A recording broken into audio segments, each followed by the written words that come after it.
Hi, science friends. Just got off the phone with the expert scientist, and she gave me so many great ideas of how to see if this is a diamond. I'm so excited because if it's a diamond, I'm going to Target and I'm going to buy me the whole store. Okay, so she told me to test hardness, luster, transparency, refraction, light refraction, reaction with acid, magnetism, just a couple of different things. So I decided to create a little chart here that's going to help me keep track of my information. Scientists like to be organized. Okay, so first thing I'm going to test is hardness. Hardness is all about how resistant material is to getting scratched. So I'm going to get some materials that I know the hardness of. So copper, just have one of these laying around the house. It has a hardness of like 2.5 maybe. Glass, just have one of these laying around the house, has a hardness of about 5.5. And then steel, this is a steel nail, it has a hardness of about 7-ish on the Mohs hardness scale. So I'm going to see if my mineral can scratch these things. So let me take it with copper, wipe my surface off, scratch it up, and if you look very closely, I don't know if you can see here, let me put my finger where it is. If you can see, it made some little scratches, and when I try to scrape those off, that doesn't come. So it's not dust, it's not leftover dust. So it scratches copper. Let's see if it scratches glass.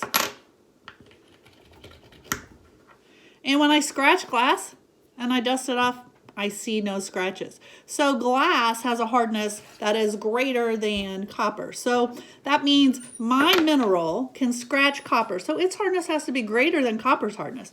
But it can't scratch glass. So that means my mineral has a hardness that's less than glass's hardness. So on my data chart, I'm going to write harder than copper, which it has a hardness, I think I said, of like 3.5. So it's harder than 3. And softer than glass, which has a hardness of about 5.5. So if I had to put the range on my hardness, it would be between 3 to 5.5. Okay, that's pretty informative. Next, I'm going to test the luster. The luster is how it looks in light. And when I hold it up to the light, it has a little bit of a glassy appearance to it. It will reflect some light, but it's not like brilliantly reflecting light, so I'm going to put glassy. Transparency is how well I can see through it. When I look through here, I can see the blur of myself on that camera, but I can't see my awesome hat and its decoration. So I'm going to say it's translucent, which means you can see through it, but it's blurry. So it's not transparent, you can't see completely through it, and it's not opaque. I can see some things through it. Magnetism, I have one of these handy dandy things sitting around. So I'm going to see if it's magnetic. It's not, so I'm going to write not. Reaction with acid, one of my favorite tests to do. I happen to have some acid from the Science Acid store, but if you don't have it from the Science Acid store, you can use vinegar or the juice of a lemon. I'm going to put it on my paper towel here and look for some bubbles. I'll turn it around here so you can maybe see some bubbles if it's going to bubble.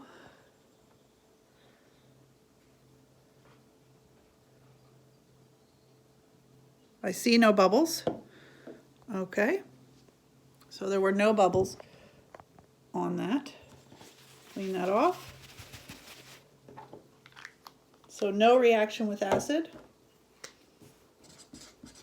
Light refraction is if I put it on a printed page, can I see one image or do I see a blurred image, two images? And when I look at it on a printed page, I have have here, and when I look through there, let me show you.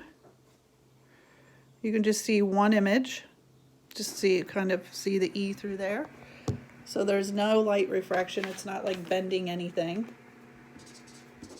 And the last property I want to test is streak. I didn't write this on my list, but I should have. Streak, I'm going to use a white streak plate, which is a ceramic plate, and a black one because my mineral is a lighter color. I want to make sure that if it has a clear streak that I can see it. So if I do that on the black plate, I'll be able to see that. So I'm going to try to streak it on the black plate here. And when I streak it, if you notice, it leaves behind a whitish dust. So I've learned a lot about this mineral. So now I'm going to hopefully be able to figure out if I'm going to Target and buy in the store or not, because I got a diamond. So let me write on here, streak was white. Okay. So if you didn't get this all written down, you probably should, because like I said, we have to figure out if you're going to see me buying Target or not on the news. So here is my data. Take a picture of it. Make sure you can copy that down in your journal. And tomorrow we'll try to find out if I have a diamond or not. So fun. Have a great day.